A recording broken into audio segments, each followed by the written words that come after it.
ಇಲ್ಲಿ ತುಂಬಾ ಕುಡಿಯೋ ನೀರಿನ ಸಮಸ್ಯೆ ಬಹಳ ಐತೆ. ಇಲ್ಲಿ ದನ ಕರ ಹಸುಗಳಿಗೂ ನೀರಿಲ್ದಂಗ ಆಗೈತೆ. ಅದ್ರ ಜೊತೆಗೆ ನಾವು ಸುಮಾರು ಊರ್ ಬಿಟ್ಟು 1 ಕಿಲೋಮೀಟರ್ ದೂರ ಹೋದ್ರೆ ಫಿಲ್ಟರ್ ನೀರು ಸಿಗುತ್ತೆ.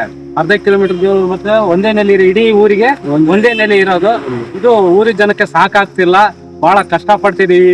ಇಡೀ ಉರಿ ಬಿಸಿಲಲ್ಲಿ ಸಣ್ಣ ಮಕ್ಕಳನ್ನೆಲ್ಲ ಕಟ್ಕೊಂಡ್ಬಂದು ನೀರ್ ತಂದಾಕದೆ ಒಂದು ಉದ್ಯೋಗ ಐತೆ. ಮಾಡೋ ಕೆಲಸ ಎಲ್ಲ ಬಿಟ್ಟು ನಾವು ನೀರ್ ತರದೇ ಒಂದು ಕಷ್ಟ ಆಗ್ಬಿಟ್ಟತೆ. ಇದನ್ನ ಎಲ್ಲ ಅಧಿಕಾರಿಗಳಿಗೂ ಗಮನ ತಂದಿದ್ವಿ, ಊರಿನ ಮುಖ್ಯಸ್ಥರಿಗೂ ಎಲ್ಲ ಹೇಳಿದ್ವಿ.